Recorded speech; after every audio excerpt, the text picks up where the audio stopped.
And the final one of the four, the four more I can't say this, the Zonhau is the simple one, but the four specialized ones is the Scheidelhau, and it's aimed at the top of the head. And this breaks the god of Alba. So if somebody is standing with a sword on the ground, kind of in this downwards position with the blade held in front of them, the Scheidel you throw, and as you throw again from this forward motion, you shoot the hands high so that your hands are above your head, and the blade will dip over the top and strike the crown of the head. And again, for somebody who's in a very low guard, it's the highest possible point to try to reach to defend yourself. So he says that the Scheidel breaks the guard of Alba. So this methodology gives you a strike, and I'll come to why these strikes are good, or why they're better than it seems on the face of it. That you can throw any of these strikes against any of the set four guards that are common. The real magic is that these strikes, these four Verborgen Hau, they are not only an offense but a simultaneous defense. Okay. And so he's combining attack and defense in one motion, and this is unseen prior to this time. Again, we've got MS 133 with sword and buckler beforehand, but in terms of the complexity of throwing again a gross motor motion forwards with a small motor, a fine motor tuning in the middle, you've got this wonderful combination of the eye is perceiving the big movement when in fact something's happening in the middle that you don't see, and that momentary thing that's happening undoes the defense.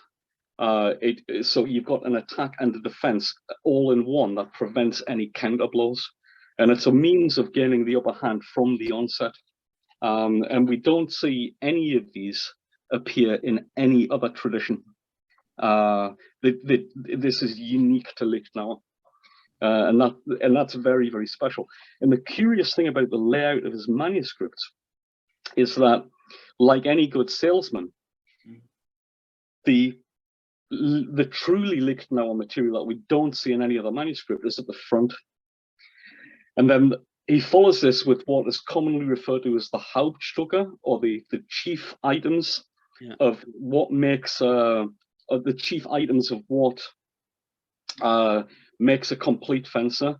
And so you have all the usual things that you would commonly associate with any martial art, fighting art, weapon art. So things like well,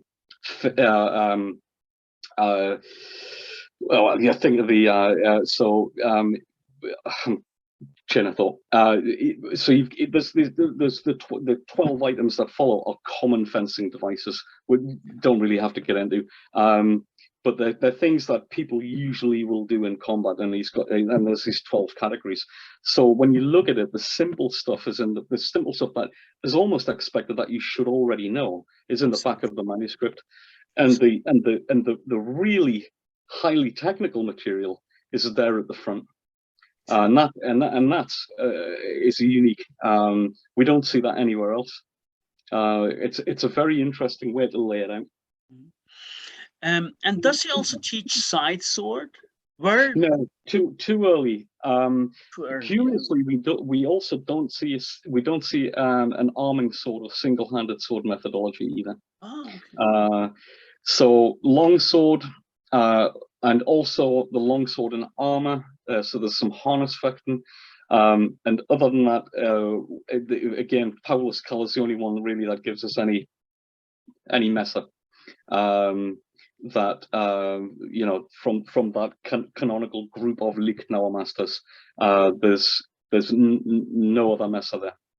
Let's go to his Harnischfechten, as we say in Germany, and as you know that. And what about armored fighting with longsword? What does he stress, Bob? What can you tell us about that? So the armored fighting is much like you see in other manuscripts that are not in the Lichtenauer tradition. So if you find, for example, what's referred to as the Nuremberg group of manuscripts, Southern German, which is, and it shows again, so you've got Gladiatoria, which is a very famous non-Lichtenauer book on fencing, which shows a lot of armored fighting. You'll see the same things. So it's a very generic armored fighting system that has many parallels also with the armored fighting principles that you see in Il Fior di Battaglia. And so there's not a lot of variance there, but again, the idea of using the sword and the Halbschwert and making and using the whole sword almost as a lever for entry, with the offensive, the blade part of the sword effectively turned into a dagger. You see things like the Mordschlag, where they strike with the cross, almost turning the cross into a poleaxe. So there's a few things there. The Mordschlag is a curious one, because again, I don't think that appears in any. I don't think it doesn't appear in Fiore. So there's regional variations, but there's nothing what I would say is specialized from Lichtenauer's own personal perspective. It's laid out according to his rule, his principles and his methodology. But there's nothing vastly different from what we see elsewhere, armored fighting of that period. Mm-hmm.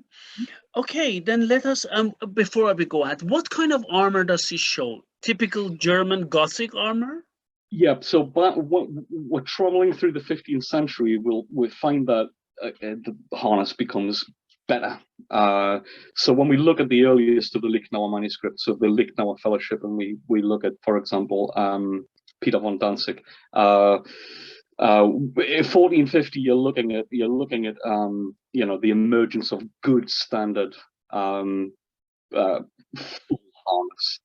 So again, getting into that, rather than not so much the later High Gothic period, but with the illustrated, some of the later illustrated manuscripts, Paul's Cal, you've got the typical full Gothic harness, but we're looking at 1470 at that point, and so. Yeah, and even if you look at Talhofer, who has a relationship to Lichtenauer in some way that we're not quite sure of, there's armored fighting in that manuscript, but Talhofer kind of, as a person, sits in an easy line. His Talhofer's a commoner who's a mercenary, and again, he's a perfect candidate for the Lichtenauer method. He's a professional fighting man. But he trains people for judicial combat, and so you see armored versus unarmored fencing in Talhofer, and so there's but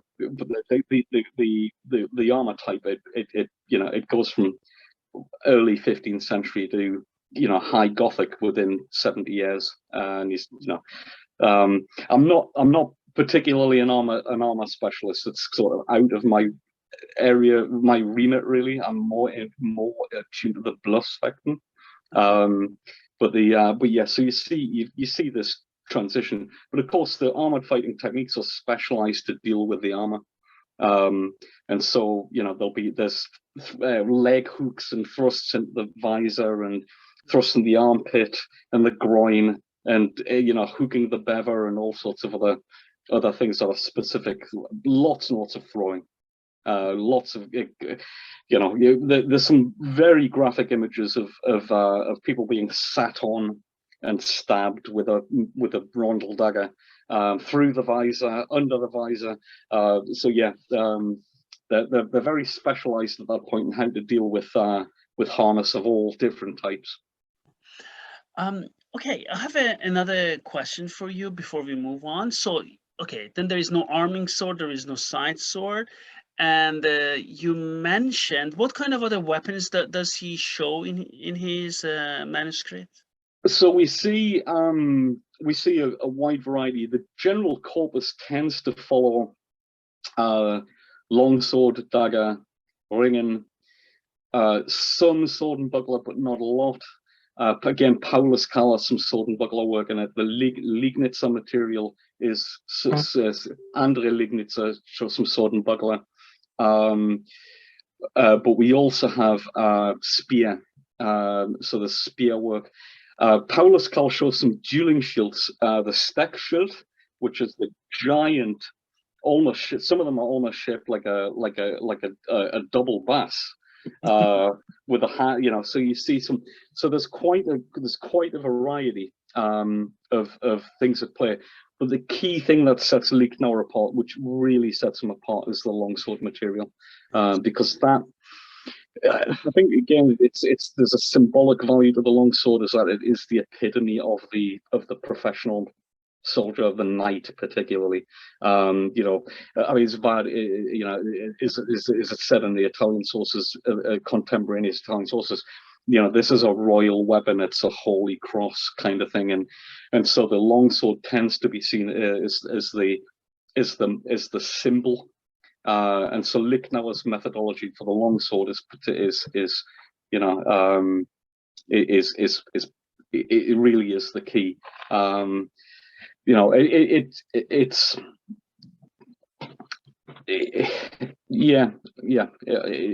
predominantly the longsword that we see for, which we would attribute to Johannes Liechtenauer. Although in his recital he makes it clear that you should learn to handle sword, spear, glaive, messer manfully, and bring honor to yourself. And the verses is quite beautiful. It tells you all the attributes that you should have, where your priority should lie. Learn, love God and revere women. And it's very much in fitting with the chivalric ideals of the period. So there's, but the longsword fits directly into that as an emblem. And just let me just ask some questions. Sword and buckler, does it overlap with other sword and buckler techniques we know? Yes. So we see there's a very strong sword and buckler tradition in Western Europe, generally, and there's a commonality there. We see things in MS 133 dating from 1300 that are still appearing in Hans Talhofer. So certain guard positions, certain ways that the hand is following the buckler is following the sword hand, because again, this is it's a class difference, that it's generally a weapon associated with a lower social order, not necessarily befitting a knight, but certainly a man-at-arms or a captain or somebody who's a subordinate. Very good battlefield weapon, a very good brawling weapon, because of just how versatile it is. But in terms of the methodology, again, there's not a lot. There's very clear similarities across the centuries in what we see in the Western European material. So there's a very strong sword and buckler tradition active in the British Isles in the same period, and in fact we see a lot of social records dealing with sword and buckler from this country, but certainly in the material that we find in the Lichtenauer masters records, there's commonalities there all the way through. So again, we think it's certainly not the it's never treated as completely as 133 treats it. You see it, most of half a dozen players of the sword and buckler, because I think that again, this is something that once you're given again, there's a lot more to learn with the longsword given the person who's using it. So there's but the sword and buckler material is pretty much down at the sort of the lower end of the scale in terms of the soldiery. So we see that we see that's fairly typical across the picture in Western Europe. So France, Germany, or the German countries, and curiously, we don't have any sword and buckler treatise from medieval Italy. The earliest we have is Achille Marozzo, the Opera Nova 1535-36. Fiore interestingly writes in the Fiore Battaglia, there's a section of sword in one hand, and he says a very curious thing. He says this is sword in one hand without the buckler, and yet there's no sword and buckler section. So is there something out there that we haven't found yet? But it's just strange that he says this is the sword in one hand without without the buckler. And so that leads me to the question, because I think strangely where is the buckler? Why aren't we seeing it? But again, Fiore's audience is aristocratic. That's where the and you look at his clientele, Galeazzo da Mandova, the most famous knight in Italy, and so his audience is a different type of audience, teaching sword and bucklers for somebody down for the little people. And let's talk about the spear he teaches. And so it's like a cutting spear, or this European spear for thrusting only? So there's not a lot of spear material, and what we see again, we do see cuts with the spear. Again, we look at Hans Talhofer, even though he's an outlier who's familiar with the Lichtenauer tradition. We see the edge of the spear being used as blows. In fact, there's a beautiful one from Talhofer whale. Bring the spear over the top with the right hand at the end of the spear, and the spear head over the left arm, and he literally casts the whole thing and throw the spear around. He calls it the Seitenschlag, the side hit. And that's a very curious one, because in the contemporaneous spear material we see, say from Fiore de Liberi, that doesn't appear. It's all thrust oriented. And again, Talhofer shows blows from the almost the Von Targ position, where he makes a direct downward blow with the edge of the spear. So this is very, very curious. And again, it leads us, certainly leads me to think, is where we know that there's some Viking spear tradition of hewing spears, of broad-bladed, heavy spears. But the curious thing with the Talhofer spears, and certainly the ones we see in Gladiatoria and other common, other non-Lichtenauer German manuscripts, is that the spearheads are fairly small. And so these are typical spears, what you consider to be a typical thrusting spear, but being used almost like a pointed quarterstaff. It's just big blows being, and I suppose you've got a very, very big stick, but it's curious to see whether there's a common originator, and that's something worth looking for, I think, to see whether we can find anything else like it. Yes. But certainly it's unique within the European context of that period. Excuse me, there isn't another manuscript that shows that kind of action. And Bob, I have another question about Glaive. He also shows Glaive, right? You said that. Again, in passing, the Hans Talhofer shows a few images of the Glaive being used, but not really any methodology. So there's a lip service given to certain things. The ringing is pretty I mean, again, you've got Ot Yud, Yud Lev. These are people connected directly to Lichtenauer and this teaching methodology. But things like the Glaive, I think, again, there's those type of pole weapons are fairly low class. I mean, they're essentially derived from converted agricultural tools, and more commonly associated with peasant levies. So I think there's certainly some lip service being paid to kind of the general martial traditions of that society.